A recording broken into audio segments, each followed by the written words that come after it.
可能有这样一些共产党人，他们是不曾被拿枪的敌人征服过的。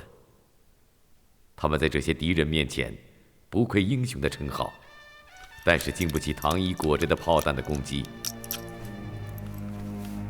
坏事干多了吧，连手指头都黑了。我参加革命那会儿，还没你呢。31年闹学潮，敌人在我手上钉了10根竹签，让我招认，我愣是没招。这下你总该明白了吧？张德山，现在不是你表功的时候。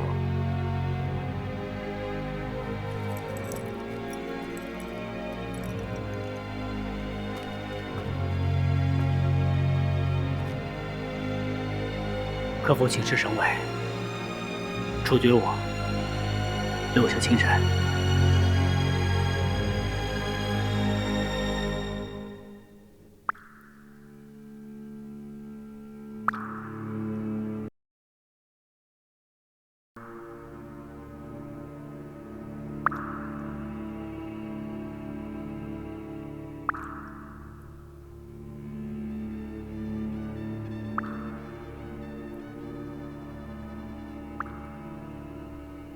走吧，时间到了。到那里，知道规矩吧？一，不骂他；二，不喊共产党万岁。走吧。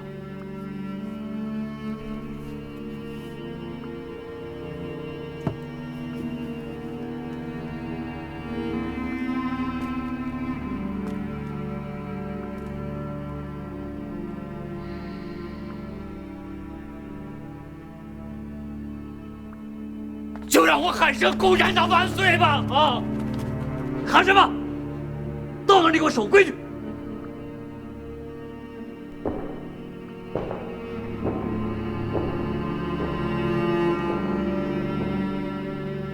我知道，我不配，就让我喊一声“共产党万岁”吧！共产党万岁！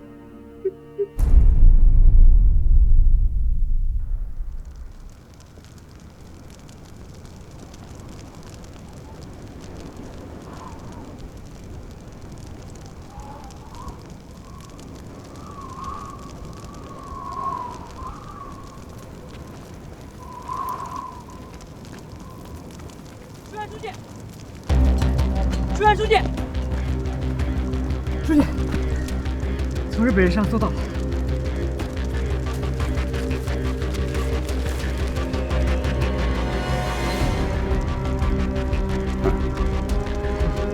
老子的脑袋还值几个钱吗？报告回来没有？应该快了。这么一宿了，他们回来，我这心里可踏实呀。子弹不对。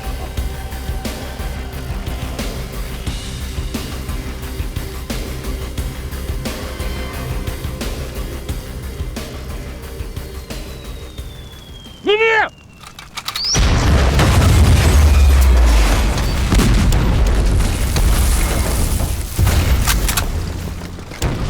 打！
现在让小日本无处可待。从今天起，刘顺山这个名字没了，我叫刘金山。从他丢下这个窝头起，刘青山的内心世界开始有所改变。随着新中国的建立，更有了不可逆转的扭曲。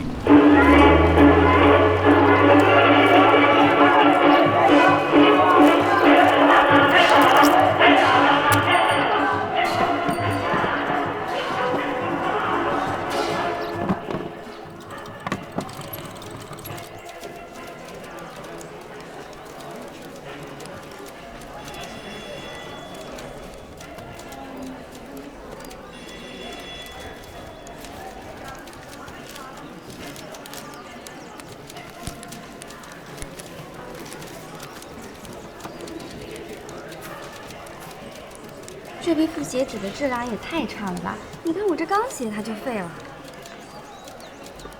那是你写字太用力了。好，大家听我说几句啊！刚刚解放，百废待兴啊！现在的情况是啊，能有纸用就不错了啊。对了，小姚，你觉得这批纸怎么样？您说的对，笔用轻点就好使。还是啊，笔用轻点就好使。走，郑老板，请。真是对不住了，这批货的质量不太好，让你们的人发牢骚了。张老板，货品的质量可千万不敢出问题啊，要不然，哼，可真会给我添麻烦。嫌质量不好，大不了我再买回来。买回来？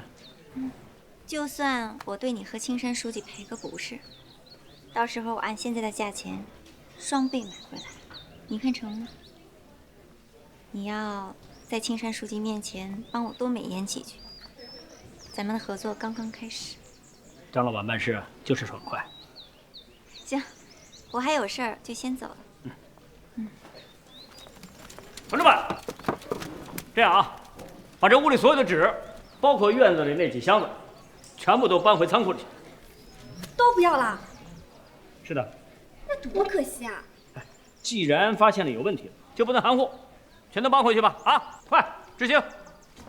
这样，中午有个饭局，你陪一下啊。好。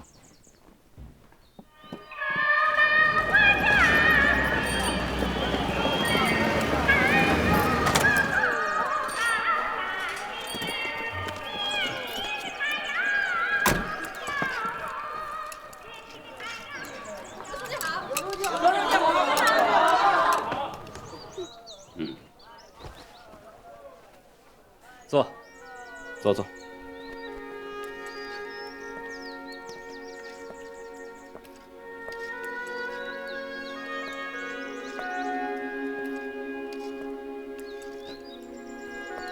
刘书记好啊，干好了。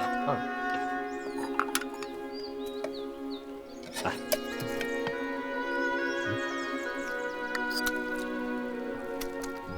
刘书记，张远远，想请您过去一下。人呢？跟我来。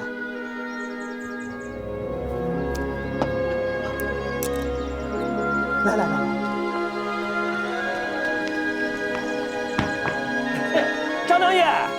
张大爷，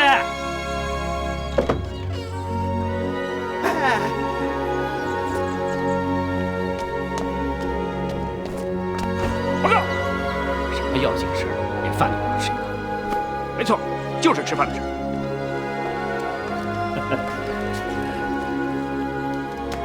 哎，金山，知道曹锟吗？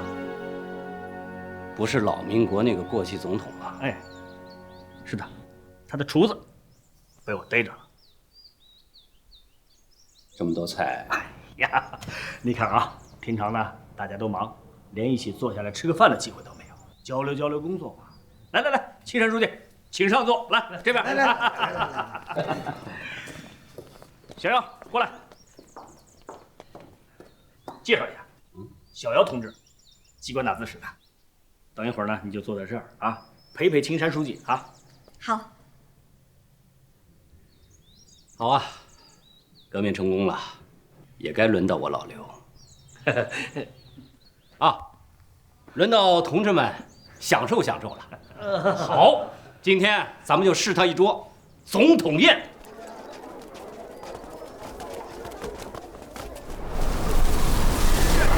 慢点，别人躲。过来，哟。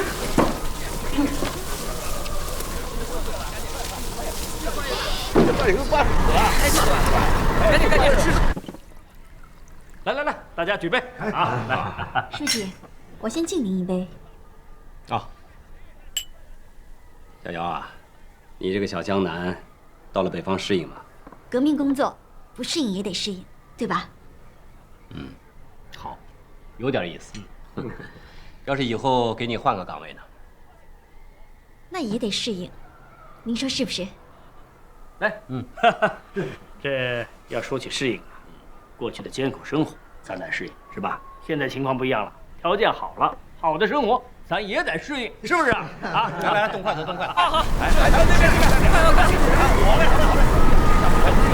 还有那个。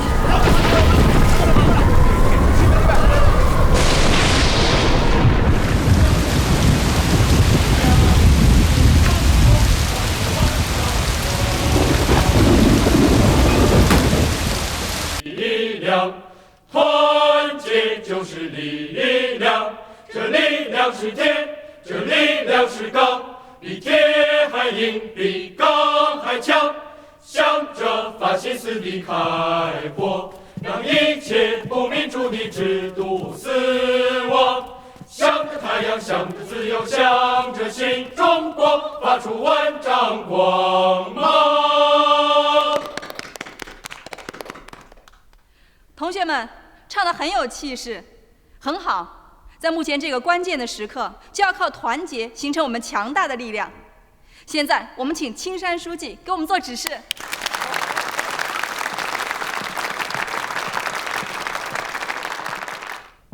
同学们，我是个大老粗，跟同学们，尤其是南开大学的你们相比呀，真没法比。用我家乡的话说，差姥姥去了。天津解放，人民政府把除水害新水利列为头等大事来做，就是要让老百姓能切切实实感受到共产党的好。天津水害几百年了，古人整不好，国民党压根儿不会整，只有我们共产党要彻底整，而且要彻底整好。我刚从潮白新河工地回来，这个工程就是为了解决潮白河洪水的出路问题，疏浚东引河，使潮白河汛区的洪水一部分入北运河外，大部分的洪水将由潮白新河下泄入黄庄洼，经导流引河、七里海、曾狗河、东引河与北塘入海。同学们，这是一个多么了不起的大工程啊！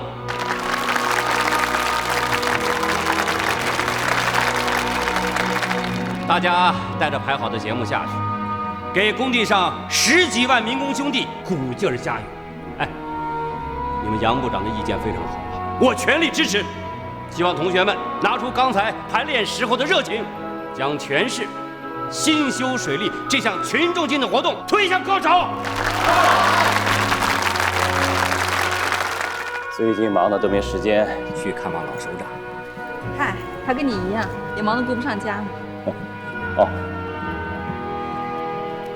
这清宫寿桃丸还算是天津的特产，麻烦嫂子捎给老首长。这个不行。哎呀，我可不想让人说我刘青山入主天津卫就只顾自个忘了朋友啊！况且还是我的老领导呢。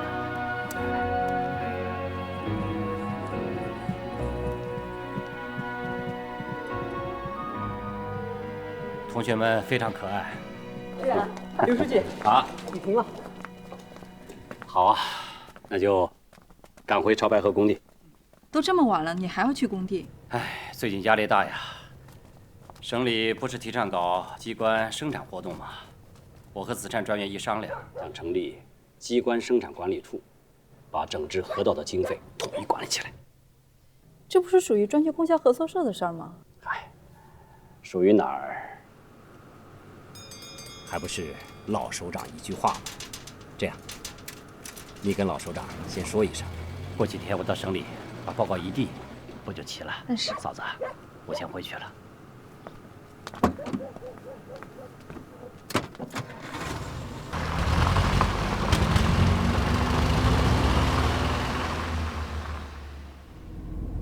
小陈，到前面右拐。刘书记，不是去工地吗？深更半夜的，谁还干活？那回机关。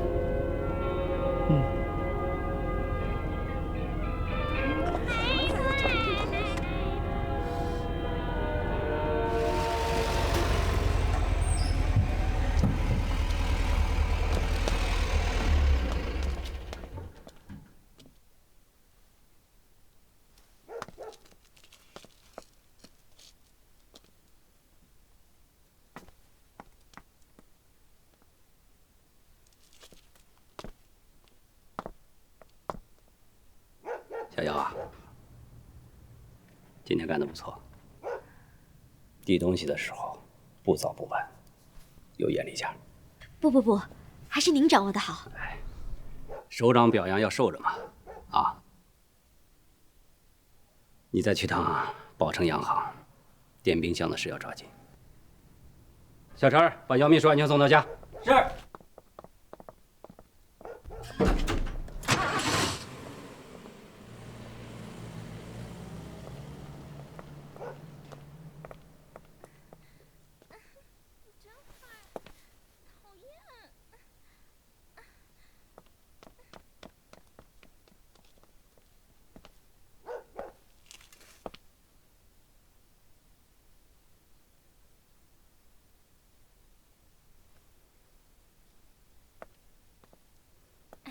你胆子够大的呀，敢把我叫到这儿来。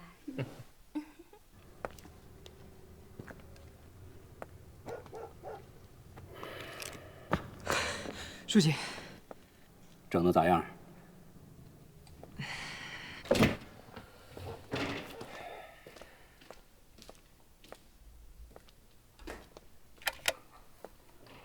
干啥去？啊，我回耳房。回来。从今天开始，你去睡这。来，刘书记，我还是回隔壁耳房吧。就睡这里，我睡里屋，哪也不许去。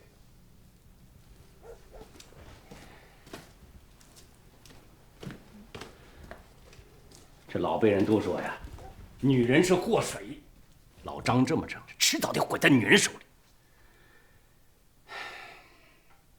当然了，老张也不容易。拼着命打进了城，连个家眷也没有带。要说起来呀，辛辛苦苦干革命，这整个娘们儿啊，这也算不了什么。小胡，你说呢？这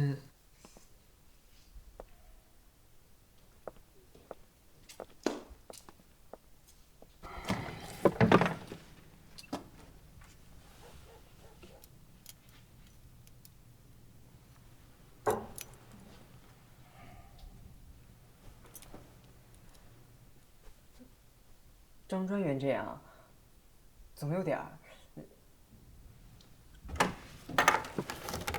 有点什么？张专员这样，您不会这样。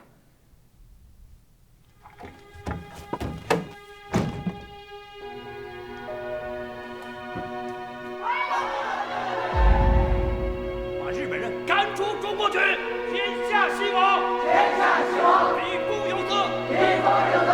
同胞们，同学们，现在日本鬼子亡我中国之心不死，现在华北告急，中国告急，我们应该怎么办？应该拿起我们手中的武器，握紧我们的拳头，团结一致，奔赴到抗日前线去。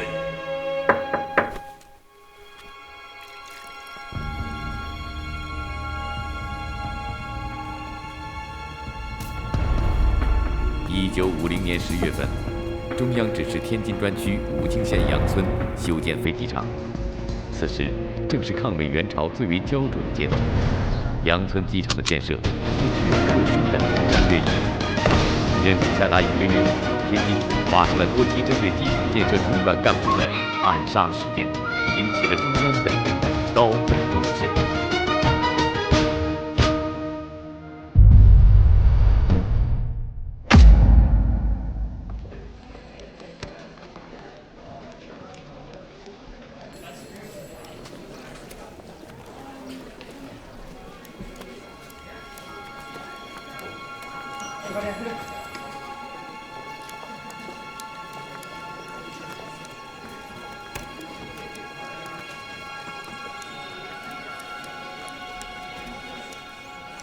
陈同志，这是您要的疑难资料。谢谢。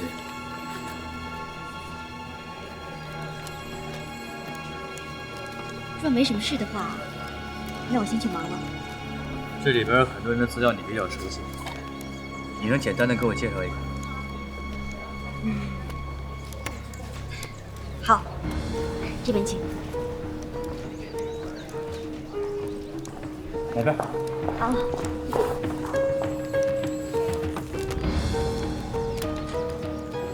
咱们从第一个来。姚佳茹。这是我。我把自己放在第一个，也是为了第一个接受调查，第一个结束调查，这样工作就不会受到影响。行，那咱就快点。11月8号早上9点，12号的晚上10点，还有13号的晚上7点，你在干什么？8号早上我在街道办事处相亲，12到13号的晚上我在加班，同事们都在。那昨天晚上是干什么的？昨天晚上我什么都没做，吃完饭就睡了。解放前你是做什么的呀？北平军统行动队。啊？军统的人哪能进得了机关啊？我是在天津电话局的话务员。那你这职业是耳听八方啊？不敢当，就是混口饭吃呗。请问还有什么事吗？行，那你先忙去吧，这资料我一个人看。好。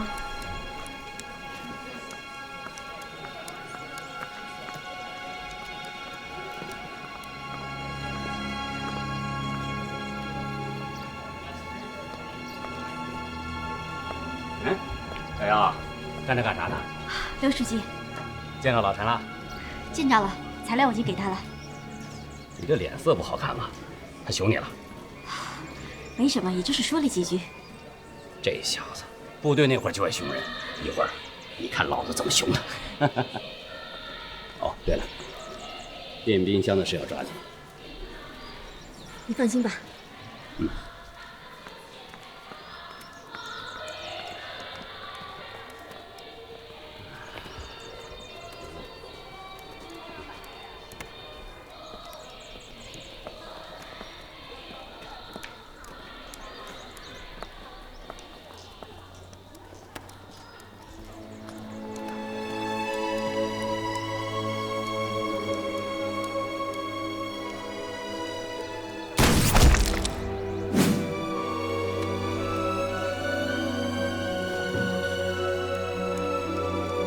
青山大哥，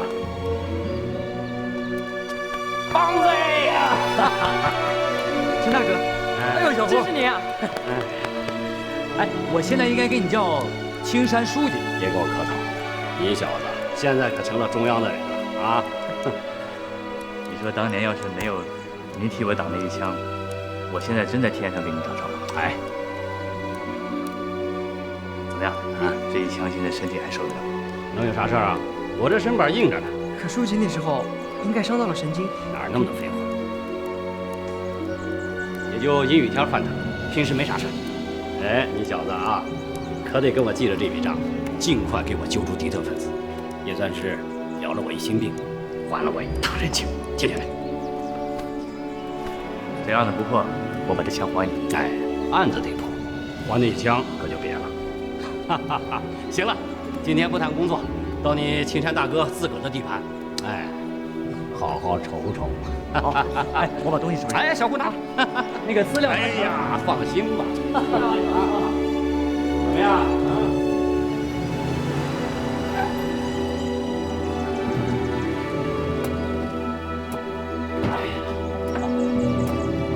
啊，哎。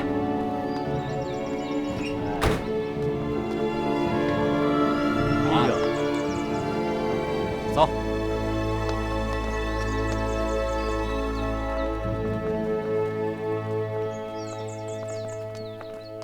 你也瞅瞅我这环境啊！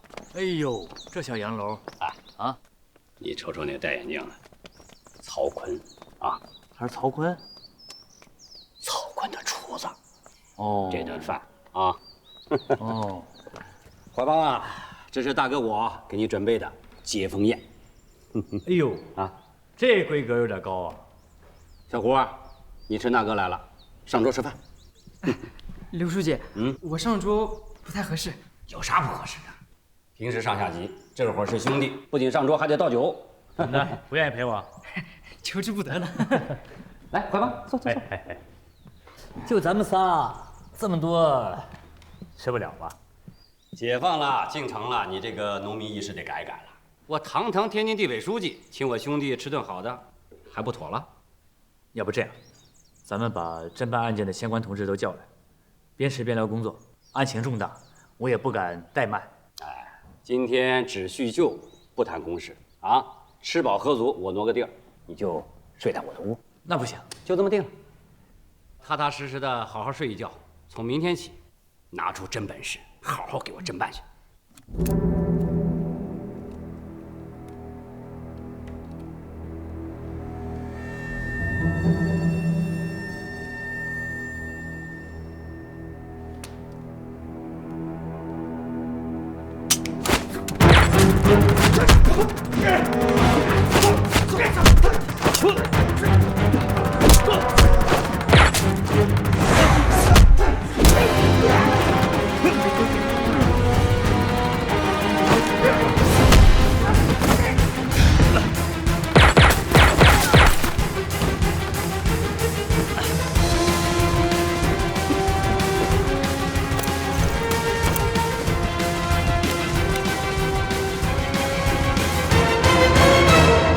怎么回事？无法无天，居然把我列入了他们的暗杀对象。建设新机场，天津方面你是最高领导，暗杀您，应该是情理之中。可差一点伤了我自己的兄弟。怀邦，你别怪大哥，啊，我可没想着拿你做我的挡箭牌呀。但是我们得想想。这敌人能这么准确无误地找到这里，有多少人来过你这儿呢？老子从来没有怀疑过自己的弟兄，就像我从来没有怀疑过你一样。我身边的这帮人，从打鬼子那会儿就跟着我，你现在想让我从他们里边揪出特务，我做不到。可你现在领导班子人员很复杂呀，那你再想想，什么人不是你带出来的？自打来了天津。有些事儿啊，我是想明白了。革命成功了，可提着脑袋干革命的日子还没完呢。好兄弟，今天谢谢你替我挡了一灾。这样，我一会儿带你出去放松放松。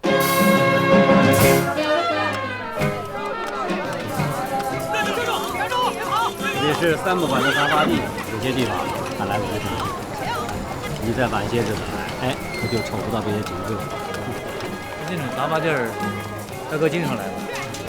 总得多跑跑，这不是为下一步的推理工作做些实地调查。这不是刘掌柜吗？哎呀，我们家黛玉啊，见着你有些日子了。你认错人了吧？王子。到前面小酒馆，咱兄弟俩好好喝一顿。哥，像怡红院这种地儿，你也亲自调查？胡扯啥呀？这是我能来的地儿吗？要不他认识你，刘掌柜。怀爸，我跟你说实话，我去那儿无非是想借个地儿，抽2口，真痛啊！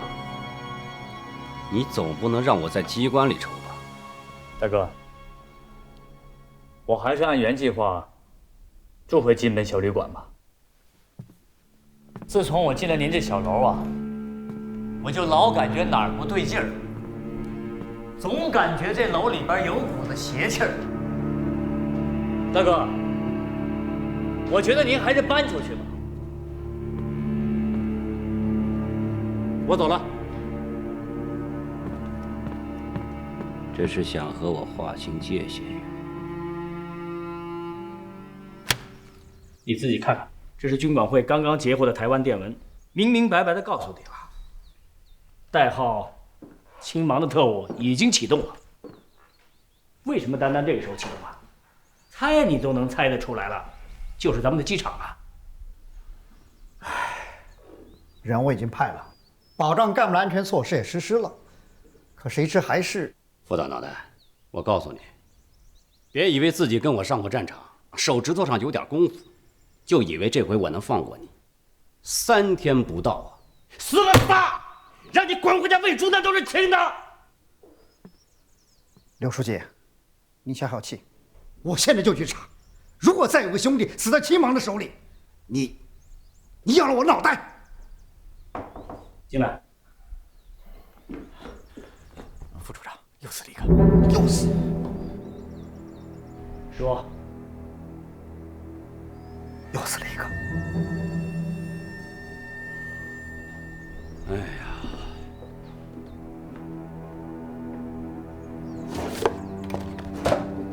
去，到院子里，把自己脑袋割下来喂猪。刘书记，别说了，要养命。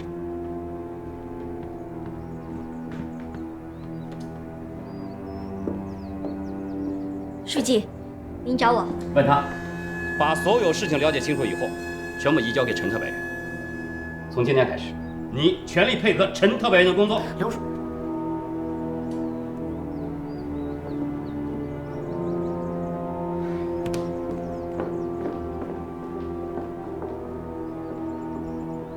请坐。事态很严重，不过您的脾气跟当年一样雷厉风行。都是自家人，该凶还得凶啊。在天津，毛主席老大，省委陈书记老二，我就是老三呐！啊，哈哈哈哈哈！我和张专员老三。哈哈哈哈哈！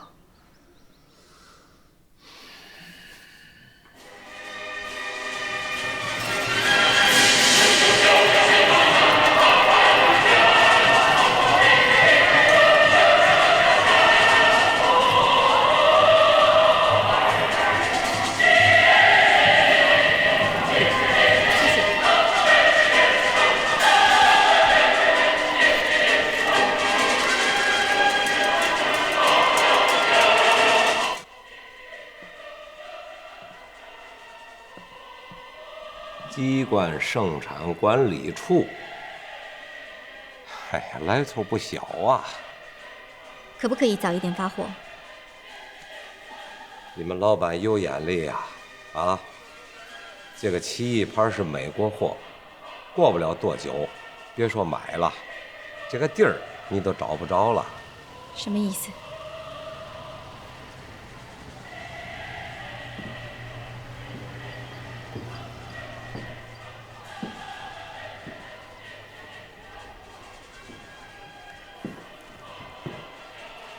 这个洋行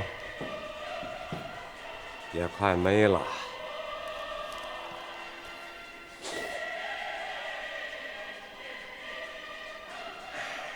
都说这个共产党是土包子，真没想到啊，还有识货的人。只要是人，谁不想过好日子？这说对了，行，支票我收下了。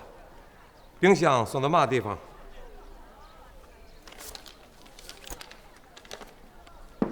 送到这个地址。哦。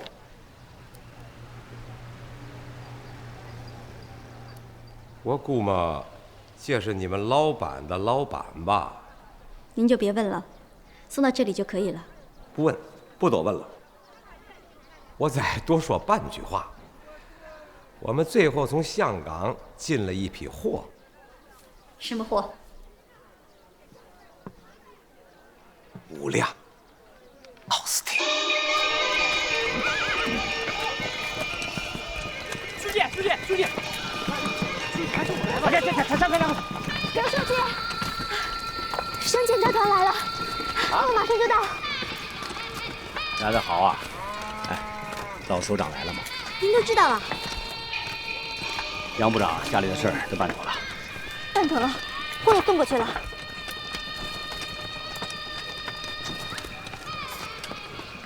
拿着。好啊啊！这看起来真有大干社会主义的气势。是啊，老首长，你看啊，地委、行署的2套领导班子今天都一起上了。老领导，老领导，你怎么来了也不打声招呼啊？打什么招呼啊？不打招呼，我才能看到最真实的情况。好，非常好。青山啊，虽说我们进了城，但是我们也不能忘掉革命的本色啊。看来你们在落实党中央和省委指示精神方面，还是走在头里了。开饭喽！哎，老首长，还有各位领导，那中午咱们就将就一顿。一起吃吧，一起吃吧！来，和你们一起吃。请，老首长。你们就住在这辆棚里？是啊，我们都住窝棚啊。青山住这儿，啊，我住在前面。啊，老首长坐。行。来，你们也吃这个？啊，这不大家一样吗？毛主席说，我们是进京赶考。绝不当李自成。这次检查，你们考试是合格的，是通得过的。谢谢老首长。来，大家吃。来。刘青山、张子善将数十万名农民整治河道、以工代赈的补贴2款，暗中做了手脚。他们采取以次充好、提高价格的办法，可博河工口粮220万斤，折合人民币旧币22亿元。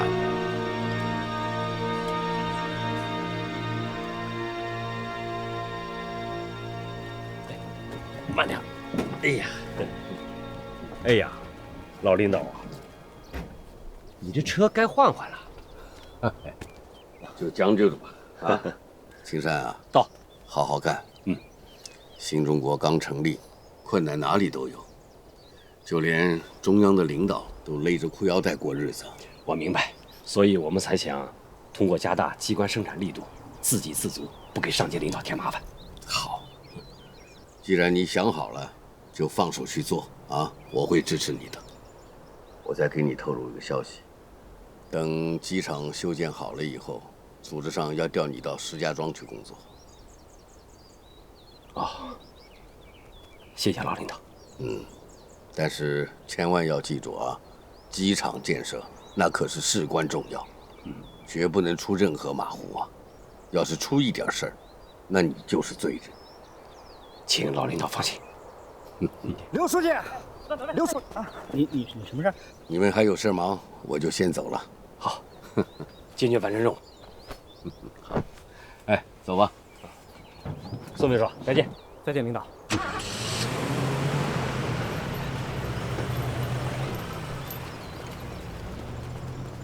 再见。刘书记，有啥急事？哎，你怎么那么没眼力劲儿啊？书记都忙半天了啊，让书记好好休息。刘书记，这样，一会儿呢，你在窝棚门口等我，有事儿我出来叫你啊。行了，你们2个就别跟着了啊，书记那儿有我呢，忙你们去吧啊。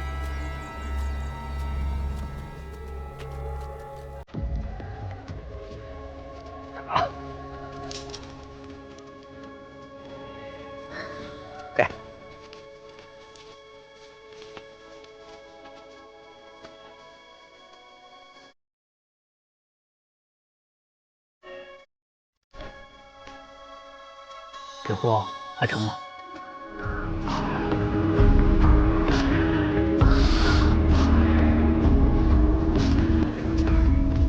？100遍，强多了。哎，你可守着点啊！啊。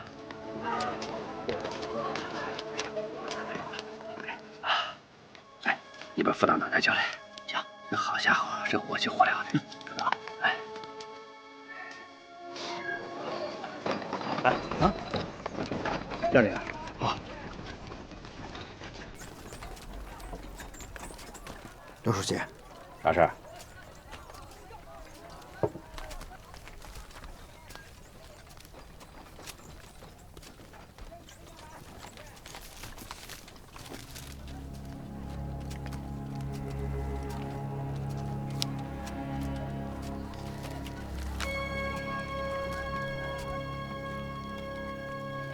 陈特派员有没有察觉到？没有，在我检查材料时发现了，我一看，立马扣了下来。好，这事儿你处理的不错。把老张叫来。是。哎，你在门口把门，别让人进来。是。老廖，找我。好好瞅瞅吧。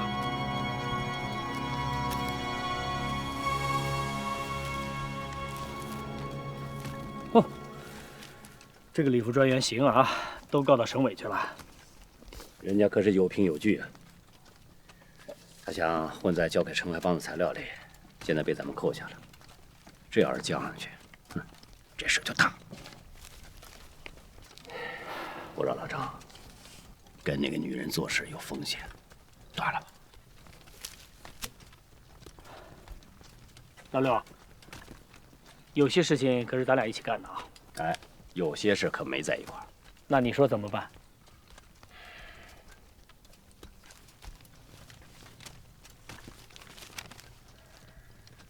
车，小姚了解了一下，宝城洋行最后进了一批，几辆？5辆。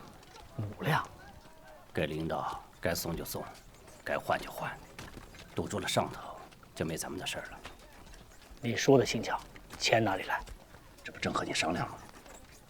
郑治河道的工程款可是用干了，还差点被人盯上了。总会有别的办法。你是说，机场？既然已经对不住党了，只好再对不住一次了。顺顺，跟着共产党走，找到共产党就有活路了。走了就别回头。顺顺，顺顺，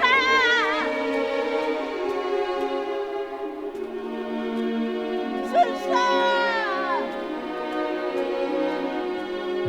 同学们，今日之中国，只有共产党才是未来的希望，只有共产党才能够带领劳苦大众翻身得解放啊！想不到，枪林弹雨冲出来的张专员也会害怕呀。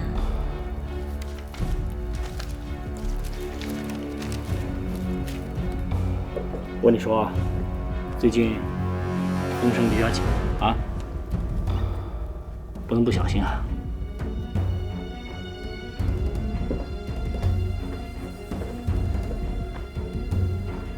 干你们这行的，也该想想出路了。掌柜的，时候不早了，咱们该回了。毛泽东同志在7届2中全会上向全党敲起了警钟，因为胜利，党内的骄傲情绪。以功臣自居的情绪，停顿起来不求进步的情绪，贪图享乐不愿意再过艰苦生活的情绪，可能生长。书记，我们必须你这表还能发光啊？不懂了吧？夜光表。全国胜利，这是万里长征走完了第一步，革命以后的路。快了，快了，马上就开始了。更伟大，更艰苦。哎，开始了。参军！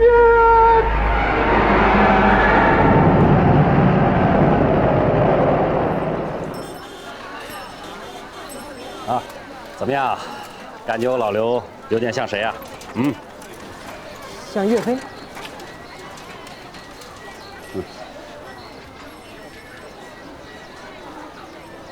像关云长。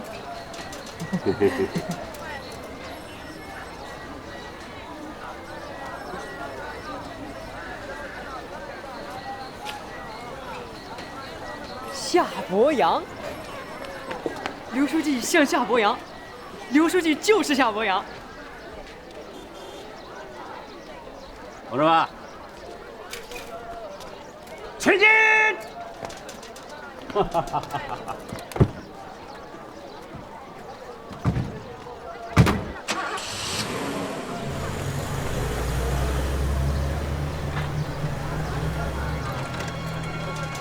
车的来源已经查到了，5辆奥斯汀都被一家公司买走了。被什么公司买了？民生贸易公司。那车款的来源查到了吗？哦，正在查。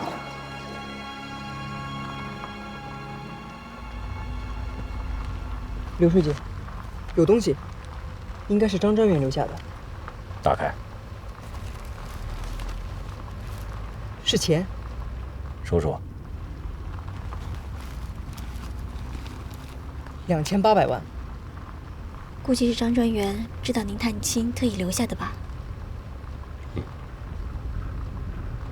小姚啊，办完事回去，再往里填个200，凑个整还给老张。我要在离开天津前，把所有的账弄个1清2白，绝不留空。铁进，铁甲，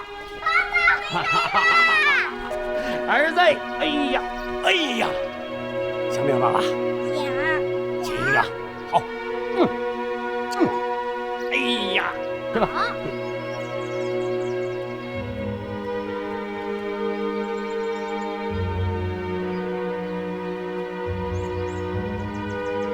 你知道回家了？怎么了这是？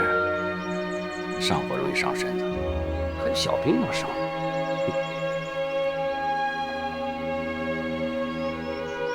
哎，我去。行了，别不正经了。啊。书记，你先休息一下，过一会儿我们来接你。咔嚓。我给忘了。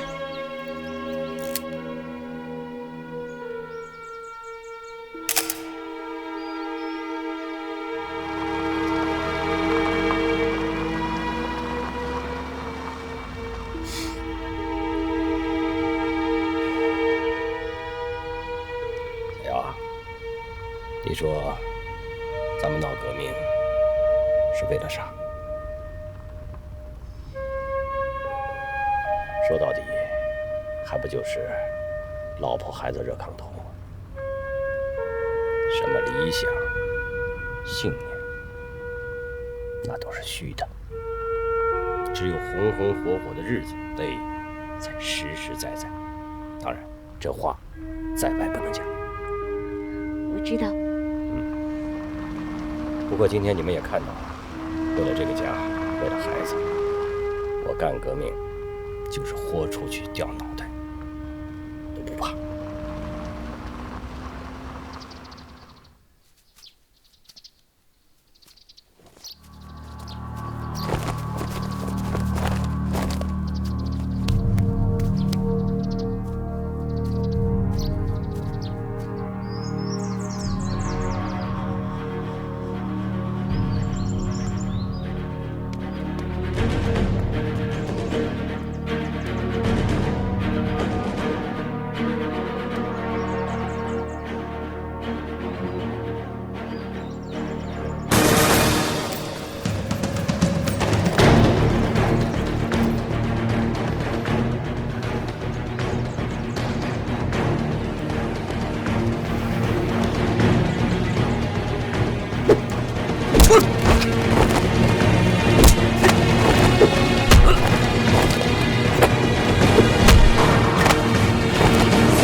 同志，我们老板有请。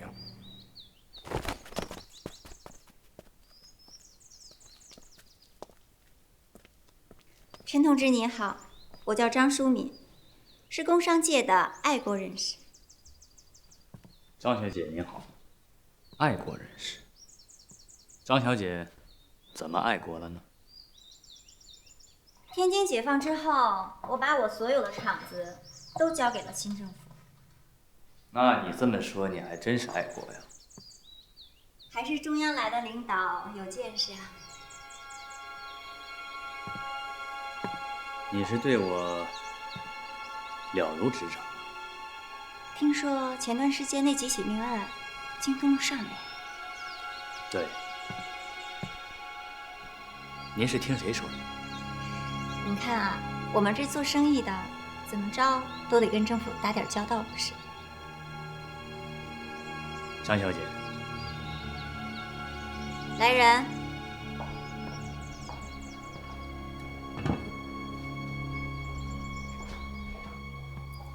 陈同志，你可是特意赶到我们天津来办案的，这一路可够辛苦的。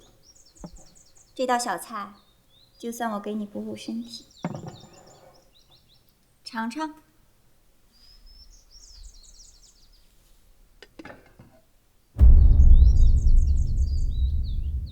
张小姐，你可能不太了解我胃肠不大好，吃了以后也许会拉肚子。张小姐，还是把你的仓库打开，给我看看吧。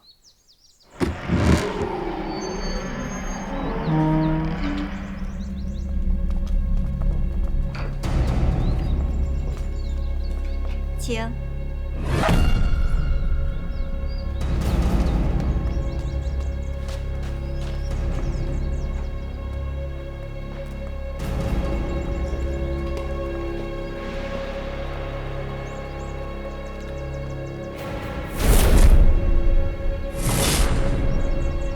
我这里都规规矩矩的吧？连城啊，到！好兄弟呀，咱俩不愧是一个战壕滚出来的，关键的时候不糊涂。哎呀，那封信啊，要是捅上去了，这麻烦就大了。刘书记，你说那封信上啊，有些同志的做法我是看不惯，有事说事，何必背后搞小动作呢？如果这样，说不定还会影响城防帮办案的方向。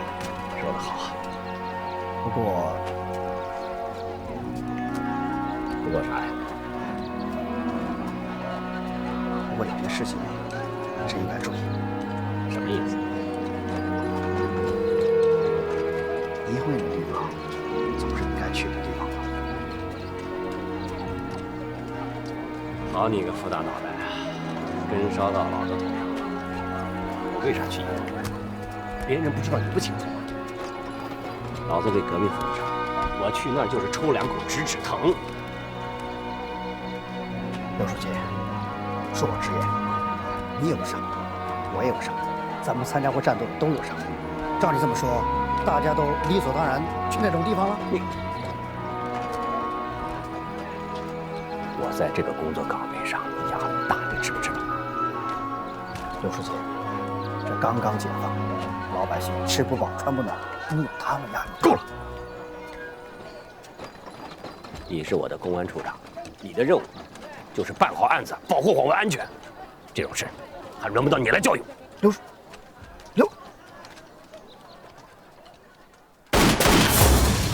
住！站住！站住！站住！站住！站住！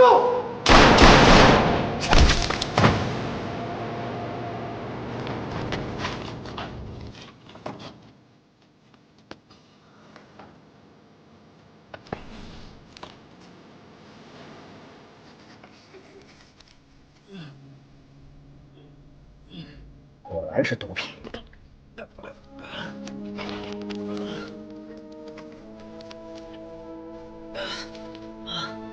这玩意儿哪找的？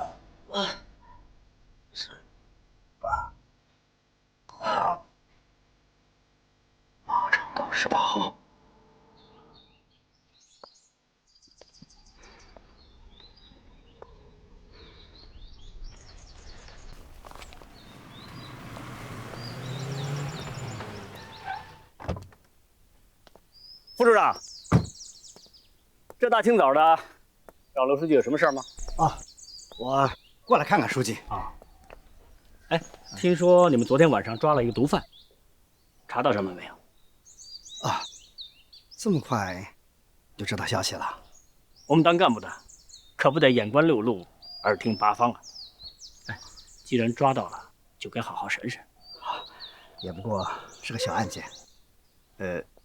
我还有点事儿，我先回去了。啊，回去了。哎，你知道陈怀邦去过民生贸易公司了吗？你说，张淑敏丢了个本子。什么本子？那个本子上记着我们跟他做的所有交易的账目。娘的！他这是留着以后出卖我们、保命用的。你马上把他给我喊来！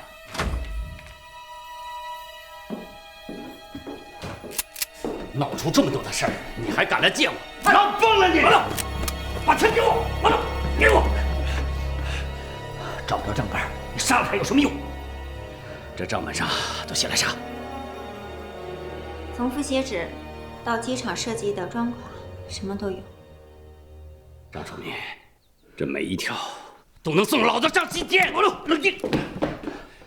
你听我说，现在可不是打仗那会儿了，莽撞冲动解决不了问题。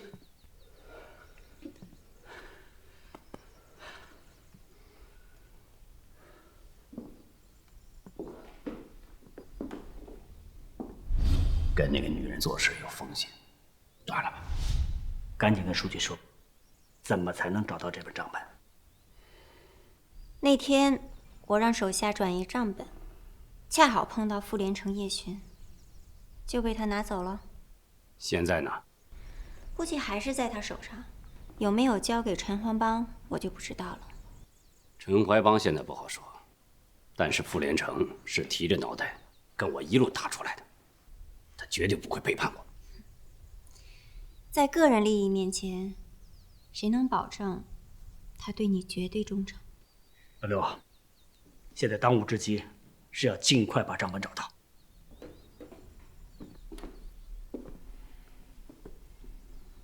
我警告你，那都是我兄弟，我出生入死的兄弟。你拿钱的时候，我可没见你提过他们。你抬头看看，这方圆上百里都成了我的地盘。党要我管好这么一大片地，我老刘绝不会喊。地大了，权力也大了，权力欲就越来越强。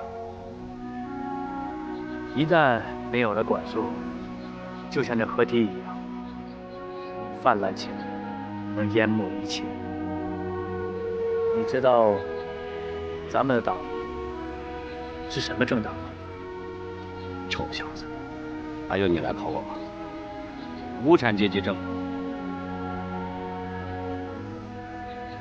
解放了，进城了，就得有变化。啥变化？无产阶级政党变成了无产阶级执政，多了一个字儿。这个字的分量可不轻啊！哈哈哈哈！哎呀，这不就是从打江山变成了坐江山？小子，没你说那么玄乎。我老刘既然能够打得了天下，就有能耐做我的头啊！我的地盘，我心里有数啊！一块回去吧。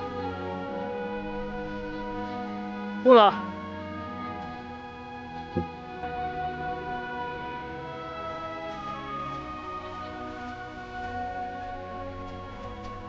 我好好看看你的地盘。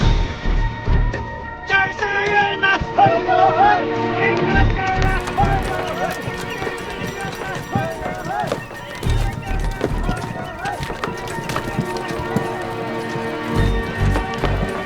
新来的啊，熟人介绍过来，混口饭吃呗。前阵儿修河道，这还有牲口呢干。这修机场全靠人来干。哼，嗨，这来来回回的，牲口都累死了。说是石灰岩，现在没有石灰，只有土。这飞机呀，让它跑不起来，那才怪。是。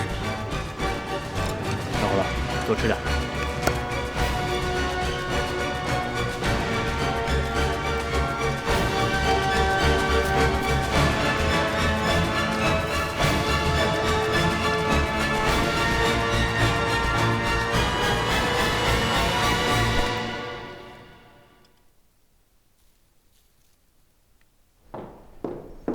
汤师傅，您还没好啊？就好了，就好了，就好了。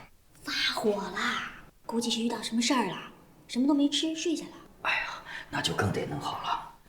刘书记啊，刘书记他胃不好，韭菜呢肯定是烧心的，这样一搞，既有韭菜的香味儿，还没有韭菜的叶儿，啊。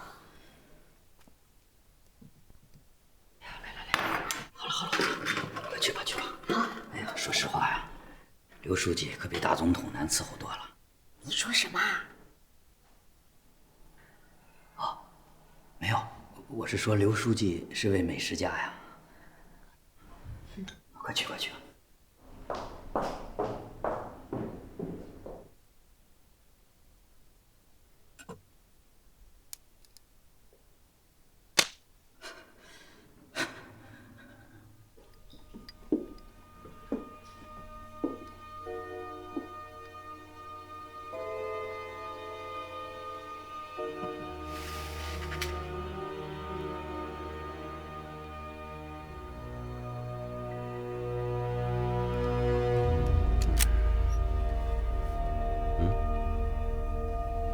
哎呀，小姚啊，哎呀，你看我都睡着了，你笑什么？没什么，您的饺子好了。哟，饺子好了，哎，我尝尝。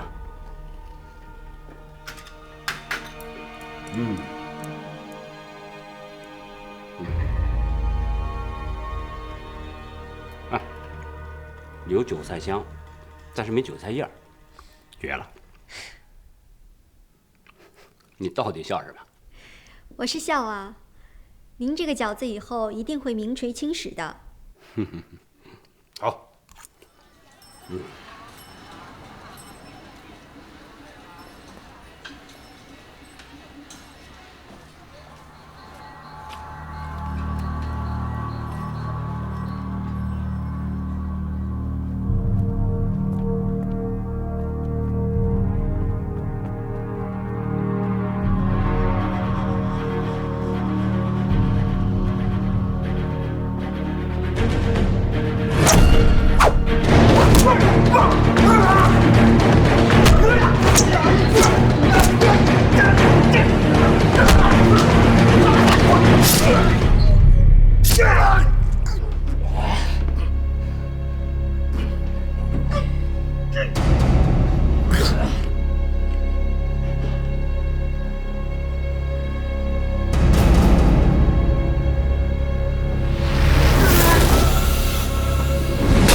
傅连城啊，他本身对我来天津办案，他就有些看法。可是他为什么临死之前来找我呢？我想，他一定是知道了一些关于青芒的蛛丝马迹，想跟我说说。哼，你高看他了。傅连城的这件事情，可以说跟青芒是一点关系都没有。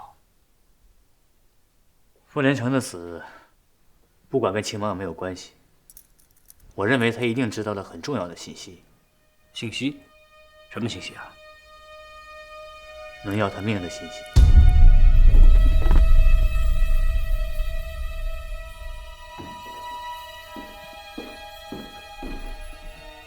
老刘，我知道你和老傅的关系，你放心，这个案子我尽快侦破，你节哀顺变吧。老王，哟，你分析的很有道理，但你这次来的目的就是清盲。老傅的死应该只是一起普通的命案，如果继续纠缠下去，会影响你的正常工作，所以这件事交给别人去办吧。我认为就这样吧。好的，刘书记。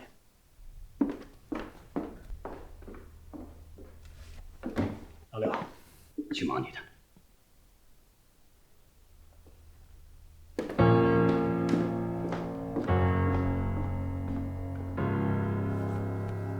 小胡、小姚，刘书记，去太平间。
有我在这儿呢。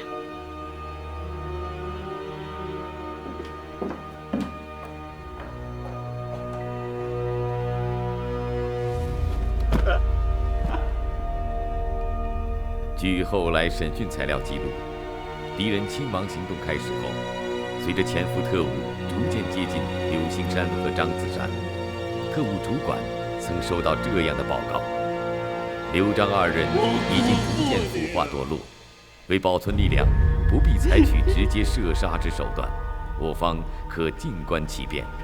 二人在道德沦丧下，必自取灭亡。首长，你要的材料找齐了。我发现他们买用我们的纸也是伪劣产品，我一写一个纸就坏了。这图里应该要有30%的水石，这连5%都没有，硬度不够，飞机哪能飞得起？老乡，怎么把窝头扔了？发了霉的窝头不吃也罢。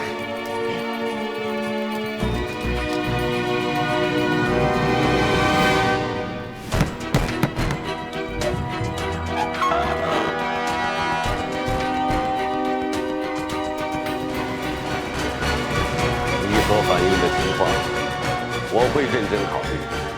天津发生的事情是敌人亡我之心不死，我们绝不能坐视不管。老首长，我们内部，尤其天津地委的领导，有不可推卸的责任。相信组织上会有措施的。哎，老李，这就回去了？啊，再见啊。哦。慢走啊！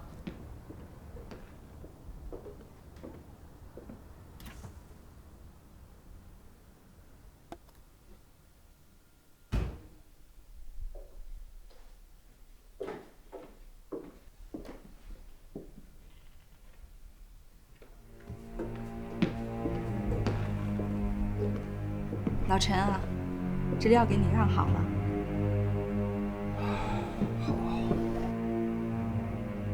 怎么这么快？还不是为了给你治病才添置的吗？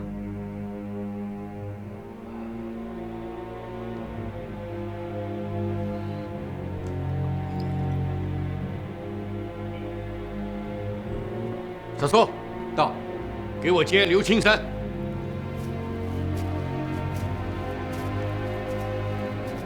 老领导，您放心，工期肯定会如期完工。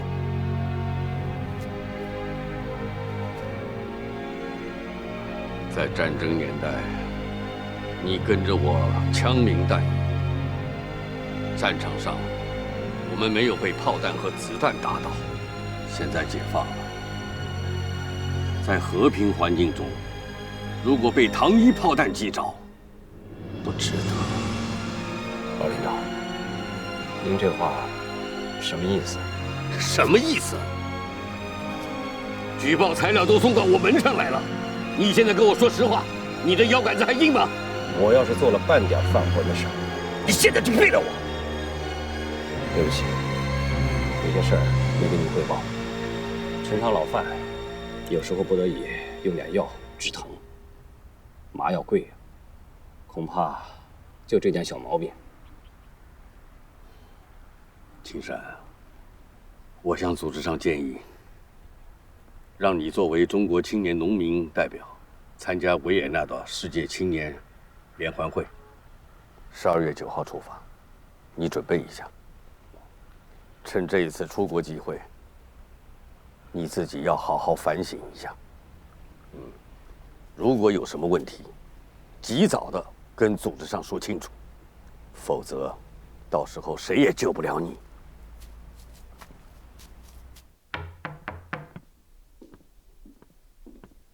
怀帮来了，为了出国，新赶制了一套衣服，不错吧？啊，走。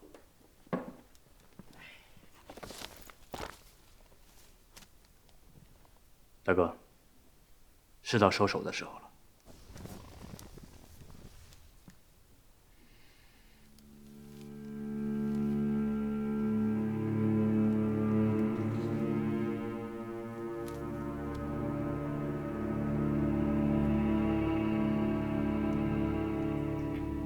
干得漂亮，居然调查起我来了。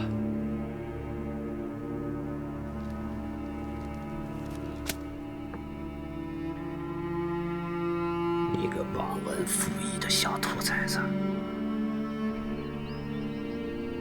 老子灭了你！出去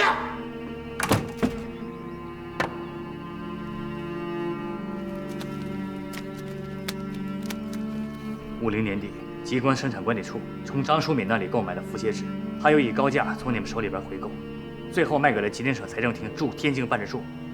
你挣了1.3个亿，国家损失了2亿。51年3月，你和张子善、张淑敏以49亿元倒卖马口铁，又偷梁换柱购置黑皮铁，以次充好，使国家损失了21亿元。你和张子善盗用机场建筑款，克扣地方粮、救济粮、民工供应粮，这些又是100多个亿。你知道这些钱完全可以装备5万人，整整5个师的兵力。够了！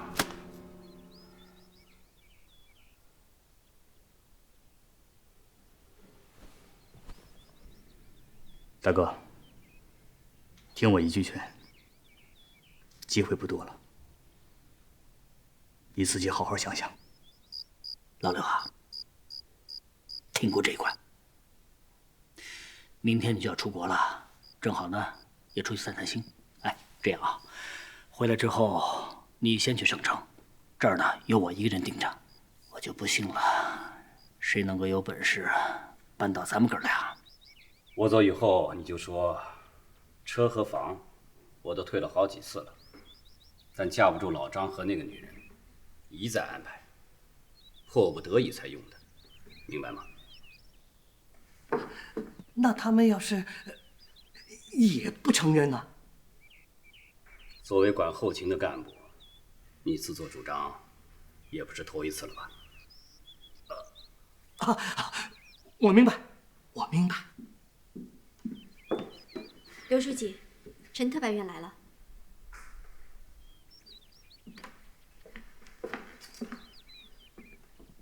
老刘我讲义气，谁都知道。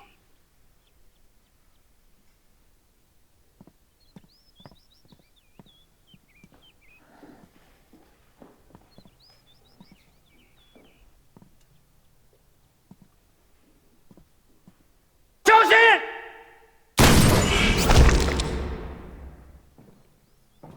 当年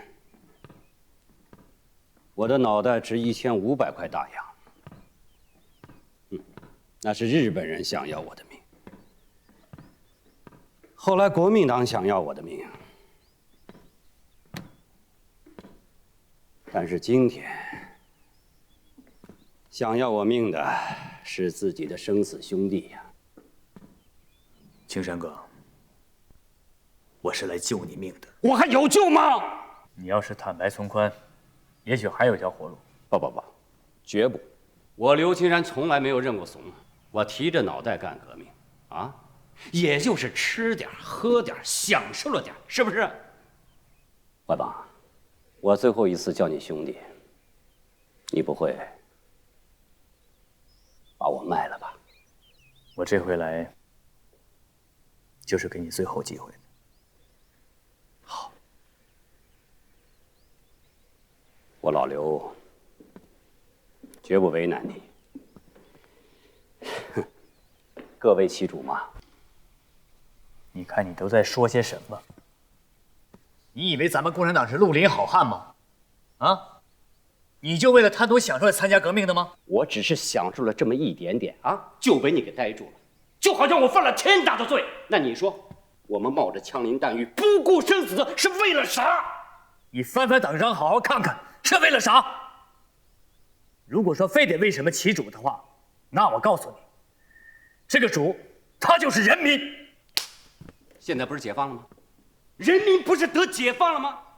有一点你别忘了，江山是我们打下来的，人民也是我们解放的。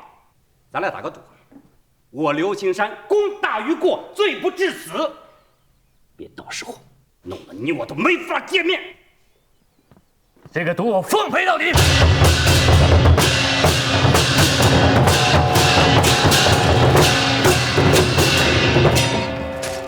就送到这儿吧，啊，可惜上面给的名额太少，要不我把你们全带上。刘书记，后勤工作您放心，就按我交代好的办吧。好，再见，同志们。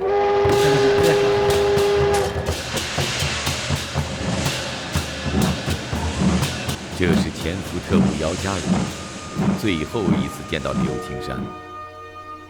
在随后向特务机关的报告中，姚家儒写道：“目标对象已身陷罪孽，或许用不了多久，这个共产党的高级官员将因其罪行被共产党彻底抛弃。”你提供的材料我核实过了，完全正确。他们挪用了生产经营、整治河道、修建机场的公款，才买了这批车。他们除了每一个人留下一部以外，其余的都送给了省里的领导干部。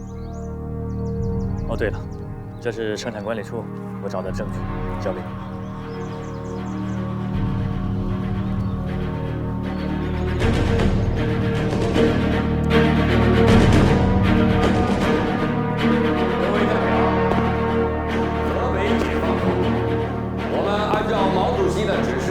在1951年11月21日举行的中共河北省第3次代表大会上，天津地委的李克才在会议讨论的第1天就站起来，向与会的800多位代表揭发了刘和章的罪行，引起全场轰动，也引起了党中央的高度关注。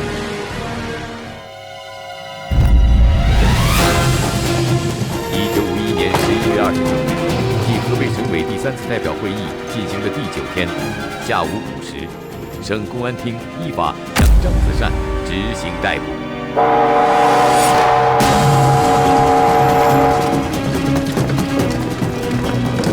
这不是大战机的吗？老丁，奇怪，怎么站台上那么多人？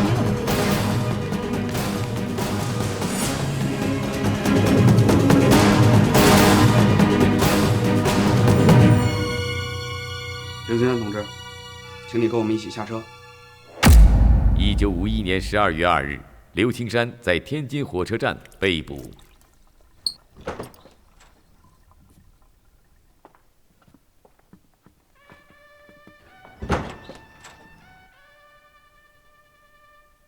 赢了。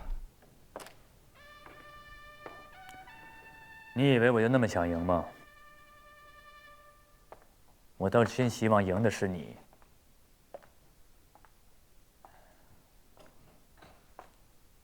我想来想去啊，还是有个问题我要问你。当年咱们俩给地主打长工的时候，是你带的武干革命，日本鬼子和国民党反动派的枪林弹雨，咱都扛过来了。怎么就解放了以后，你就不是你了？咱俩谁出了问题？你想想，你入党是为了什么？还不是为了能够吃上一口饱饭，睡上一个安稳觉。你入党就为了这个？你少给我扯这些没用的！老子带兵打仗出身，不懂这些大道理。行，这个你不懂。那毛主席说过不能让你当李自成，这个你懂吗？兄弟啊，世道变了，世道天天都在变，这一点都不可怕。可怕的是你内心变了，变得能要你的命，你就不怕吗？刚开始真怕，后来我一想啊，这天下是我们打下来的，即使犯了错，大不了功过相抵嘛。我刘青山功大于过，罪不至死。再说了，全国像我这样的人少不了吧？就算上头真心要查下来，哪会那么巧那么准就查到我的头上？就是这个思想害了你。我要见毛主席。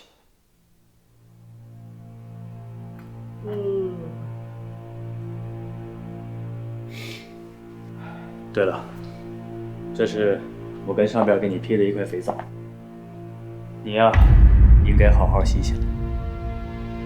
11月30日，毛泽东在批准中共华北局报告的批评中指出，这件事给中央、中央局、分局、省市区党委提出了警告，必须严重地注意干部被资产阶级腐蚀、发生严重贪污行为这一事实，注意发现、揭露和惩处，并需当作一场大斗争来处理。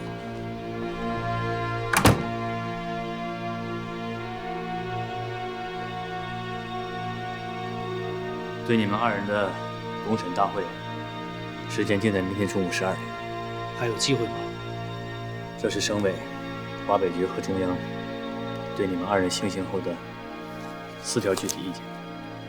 关于刘青山、张子善审判行刑和善后的4条具体意见：一、对二人执行枪决不打后脑，打后心；二、二人执行枪决由公费购置棺木；三、二人的亲属不按反革命家属对待；四、二人的子女由国家抚养成人。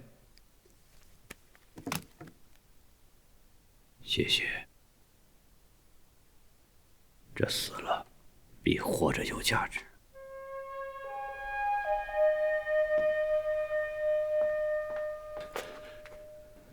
棒子，我的孩子，拜托了。你犯法了，孩子又没犯法。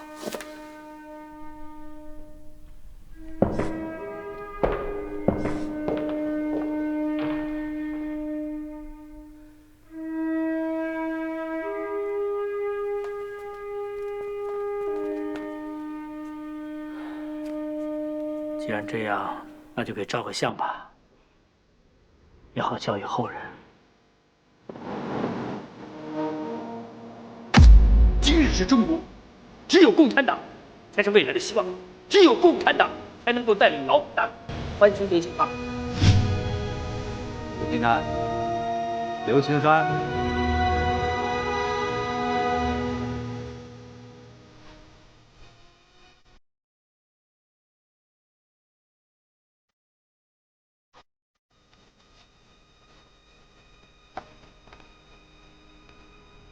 等等，让我瞅瞅。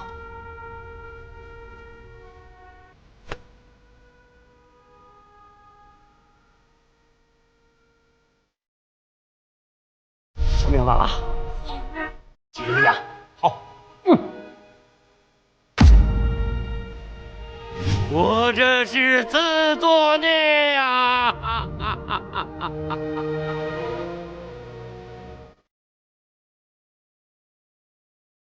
前方从镇，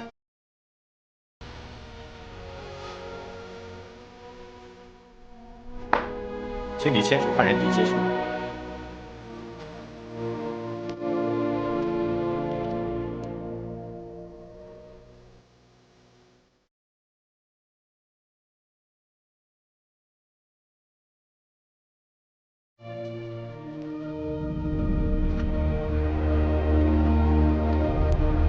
辛苦了你。人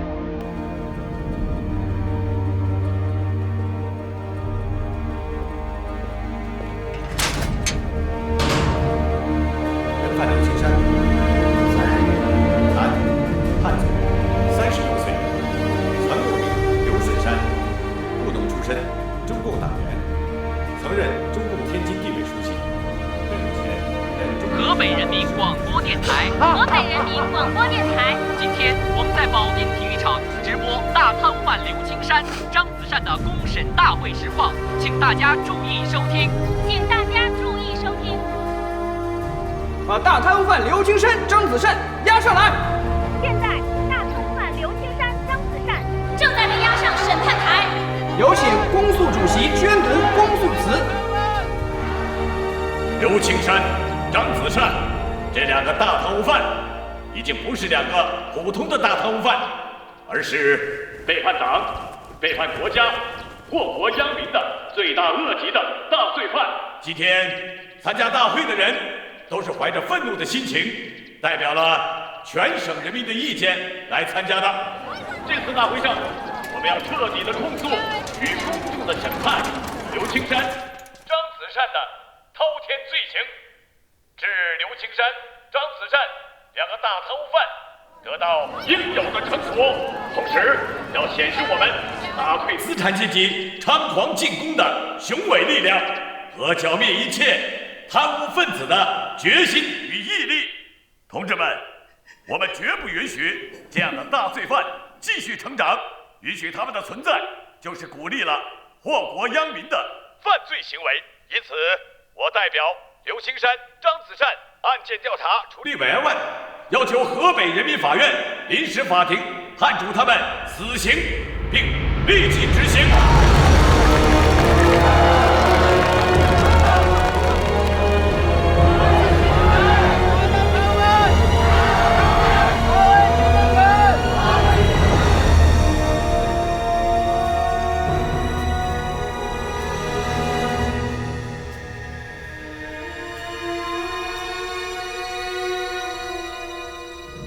你抬头看看，这方圆上百里都成了我的地盘。党要我管好这么一大片地儿，我老刘绝不会含糊。